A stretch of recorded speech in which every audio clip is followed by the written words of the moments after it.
The Galactic Council chamber hummed with the usual administrative drone of 1,000 civilizations conducting routine business. Ambassador Thelxvar of the Kendari Protectorate reviewed the day's agenda with 6 of his eyes, while the other 2 monitored the crystalline data feeds floating before him. Item 247. Formal Declaration of Extinction for Species Index 89 Terran, commonly known as humans. A formality, really. The paperwork had been pending for 3 standard cycles, since the Vryn Collective's survey ships had found Earth's system reduced to cosmic debris.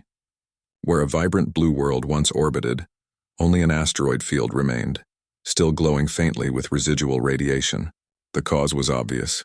Stellar instability had triggered their sun's premature death, and humanity, confined to a single fragile world, had perished with it. All in favor of declaring Species 89 Terran extinct and closing their file. Thelxvar's translation implant rendered the question in 300 languages simultaneously. The vote was unanimous. Another lost civilization, tragic but unremarkable in a galaxy where species rose and fell like tides. The Kendari began processing the closure documents when his primary data screen erupted in crimson warnings. "Council, we have an anomaly," Thelxvar announced, his diplomatic composure cracking slightly. "Long-range sensors are detecting human biosignatures. Multiple locations, hundreds of them."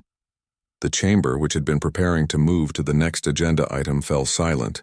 "Impossible," croaked High Arbiter Kixnol, her amphibious form rippling with agitation.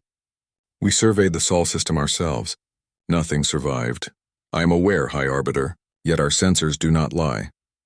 Thelxvar expanded the data stream for all to see. Red markers bloomed across the galactic map like flowers after rain. Each one represented a confirmed human presence. They were everywhere. Delegate Vrash, a silicon-based entity from the outer reaches, interfaced directly with the sensor network. "This is unprecedented. They're in the Helios cluster. The Scutum Centaurus arm, the Aquila Rift. How did we miss an exodus of this scale?" "Because there was no exodus," replied Thelxvar, his voice hollow with dawning realization. "Our historical data shows no mass migration.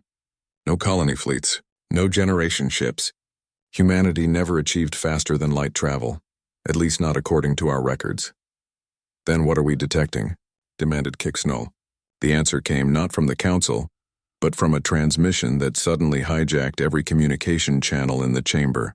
A human face appeared, weathered, scarred, but unmistakably alive. Behind him, dozens more humans worked at strange improvised consoles.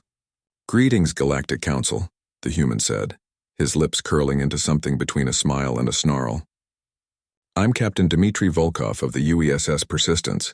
I understand you just declared us extinct. Bit premature, wouldn't you say?" Thelxvar found his voice first. "Captain Volkov, we surveyed your homeworld. Earth is gone. How did your species survive?" Volkov's expression hardened. "Earth is gone, yes. You're not wrong about that. Our sun went unstable faster than our scientists predicted. But you made one critical miscalculation about humanity. Which is, you assumed we'd wait for permission. You assumed we'd follow the rules." Another human, a woman with burn scars tracing half her face, leaned into frame. "I'm Dr. Sarah Chen, formerly of the Beijing Temporal Research Institute.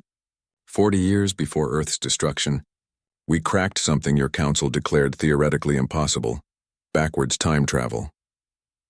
The council chamber exploded in overlapping exclamations of disbelief, alarm, and scientific outrage. Time travel was forbidden by the Temporal Accords, a restriction every advanced species had agreed upon after the Kronos Wars nearly unraveled reality itself. "You violated the Temporal Accords," Kixnol's voice thundered. "Do you understand what you've risked?" "We risked it to survive," Volkov shot back. "When we detected our sun's instability, we had 18 months. Not enough time to evacuate 8 billion people conventionally. So we did what humans do best: we broke the rules. We sent colony missions backwards in time, 50 years back, 100, 500. We scattered ourselves across the timeline like seeds in the wind," Dr. Chen continued.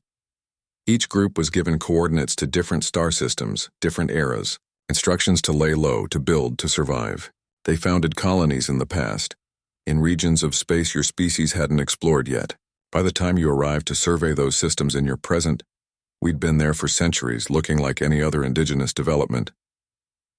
Thelxvar's mind reeled. But the paradoxes, the timeline contamination. We were careful, Chen said. Strict protocols. No interference with established civilizations. We only seeded uninhabited systems. And yes, we lost ships. We lost people. Some colonies failed. But enough survived. Volkov leaned forward. You want to know the beautiful irony? When you destroyed our homeworld, we did not destroy Earth, Thelxvar protested. When Earth was destroyed, Volkov corrected, humanity had already existed for thousands of years across dozens of star systems. You were just looking in the wrong time periods. We'd already become what you never gave us a chance to be, a spacefaring species.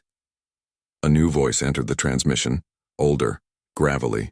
Ambassador Thelxvar, this is Admiral James Keita, speaking from the colony of New Nairobi, founded in the year 2187 of the human calendar, 300 years before you believe we achieved spaceflight.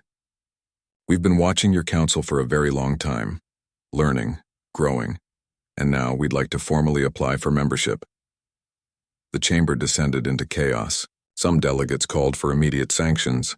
Others demanded the humans be arrested for temporal violations. A few, like Thelxvar, simply stared at the screen in something approaching awe.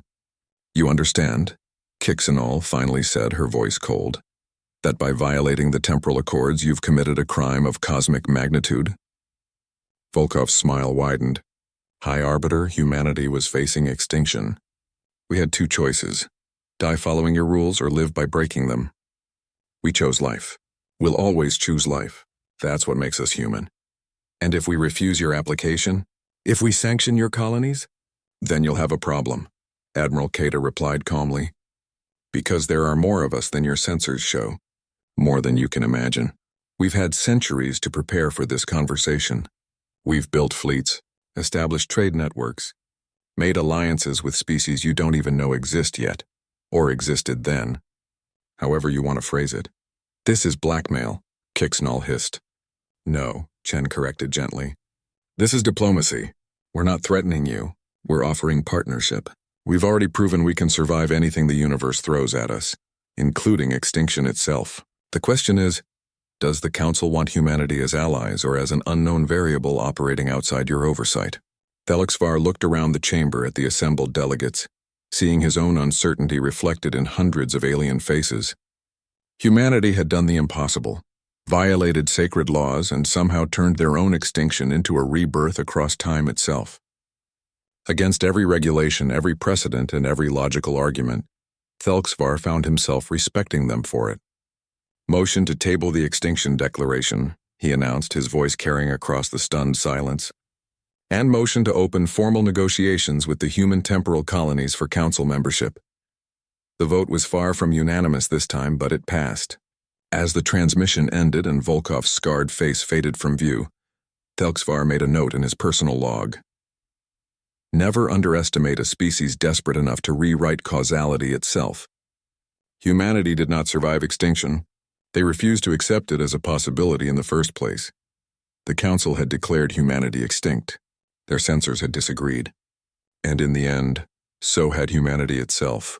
Across 1,000 different timelines in 1,000 different ways with one voice saying the same thing. Not today.